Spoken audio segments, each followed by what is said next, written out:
All right, let me preface this by saying these freaking guys are good. Like, anybody that's making comments about the scoring pace and saying, holy cow, what'd they do? Put the house shot out? Nope. It wasn't the house shot. It was 37-foot Viper in a house where the gutter hook's pretty good. And a group of very, very, very, very good bowlers who break the lanes down properly that allows scoring pace to be high. So when you see these guys bowling, you'll see the majority of bowlers playing in the same area. What I noticed, and I noticed way too late, was I was playing lanes improperly. And the fact that I was still only 100 out of the cut, which is less than one hit a game, less than one extra strike a game, is kind of amazing after realizing that I played the lanes improperly for the majority of 12 games. So I had 5, might have only been 4. I can only think of 4, but I'm going to say 5 open frames because I'm sure there's one I'm not thinking of in 12 games. So it's not like my ball reaction was awful. I mean, I still averaged 221 through the entire block, or through the entire 12 games. It did all right. I felt like I threw it pretty well. I did have a lot of errant shots that caused problems. But for the most part, I was pretty on top of it as far as shot making goes. Spare game was on point. I made 3 or 4 splits throughout the blocks as well. But yeah, one hit a game. You know, the cut ended up being 365 over. I was 255 over. You know, so that's 110 pins. One extra strike a game is 120 pins. You know, if that strike is following a strike, I'm 400 over pretty easily. You know, but there was a lot of situations where I just couldn't put, more than a 3-bagger together. You know, my 230 games were 3-bagger, 9 spare, 3-bagger, 9 spare, double, 230. You know, so it was a lot like that. The last game of the day, I bowled 250 because I finally started to see it right. I had to watch Brad Miller shoot 300 for me to finally say, all right, I'm probably not doing something right here. Something's not working for me because I was 10 left of everybody, throwing it to the same spot as everybody, but my carry percentage was much worse than everybody. You know, so I got tricked. I got confused by my ball reaction early because the urethane balls were forcing me to go a little bit left to right, but they were reading the middle of the lane properly, and I could get them to go through the pins for the most part, at least to shoot 230 most times. So it looked pretty good to start. And then when I would go to reactive, the first block is what confused me. I started with urethane, and then when I tried to go to, weaker reactive, like a raw, pin up or pin down raw, my ball would go 60 feet. It all of a sudden went straight. And that should have been the clue where I was like, okay, the purple hammers are reading real quick, real early. I should have just jumped back right, took my hand out of it, or rolled it more forward, because the entire time I was thinking that I was having trouble getting the ball to go through the pins because I wasn't around the side of it enough. Well, that was actually what was causing the problem. I was around the side of it too much, which was forcing me further left and making me go around the lane too much, and I was seeing over-under. So I would see a lot of 4 pins, and then I'd make the move, and I would see a flat 10 or something. I needed to roll it more forward from straighter. The other, hello, duh, what the hell are you doing clue was, Jake Peters, who he barely made the cut because his ball reaction kind of fell off a little bit there. But to start the day, the dude was jamming a urethane ball in, just left of the track. So he was at 10, 11, 12, never throwing it right of, probably 7, 8. And that ball was just sitting there perfectly. And he was just up the lane, never really chased it left very fast. And when he did, his ball reaction looked pretty good then too. So that was the stupidity in me. And I started with the right idea. I thought I could do that. That's why I grabbed a 5.5-inch pin Purple Hammer to start the second block, thinking I'm okay. It'll let me play straighter, let me stay up the back of it and be good.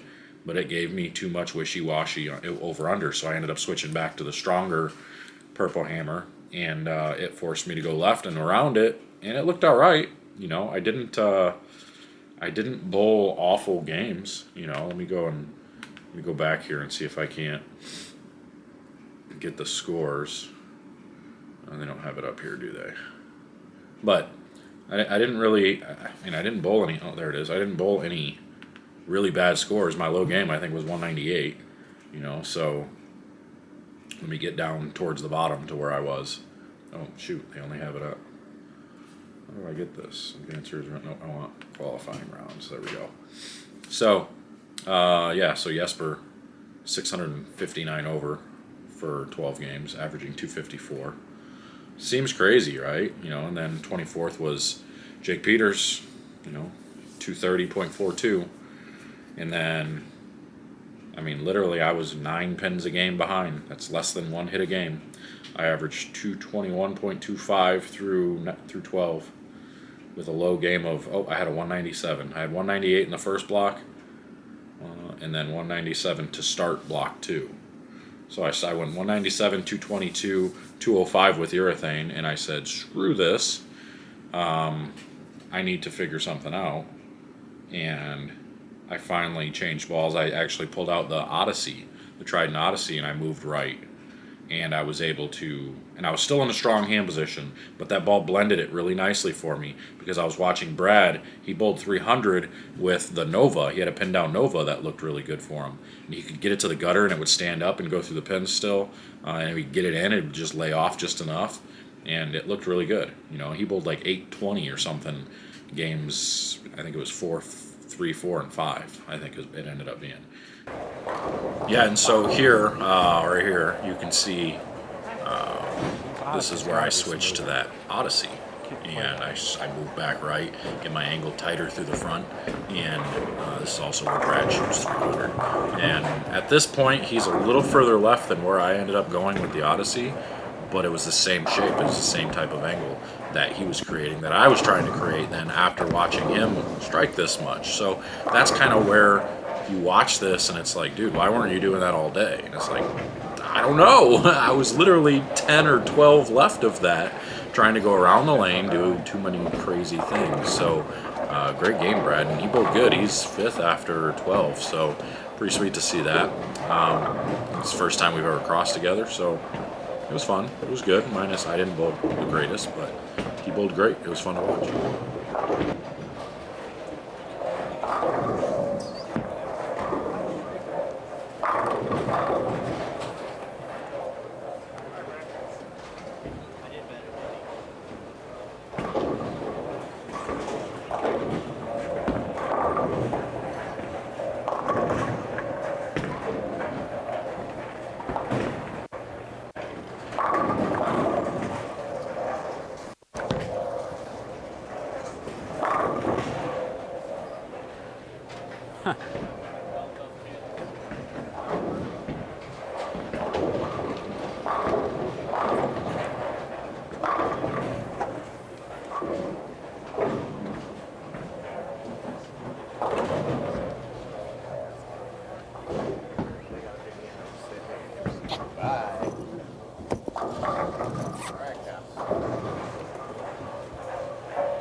that got him right back in it, and he jumped him all the way up to fifth. He's fifth right now. So crossed with him all day, and he threw it pretty well.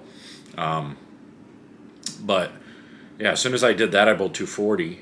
And then the very next game, trying to do the same thing, I bowled 218, where I literally went 9 spare strike, 9 spare strike, 9 spare strike, double, 9 spare, double in the 10th for 218.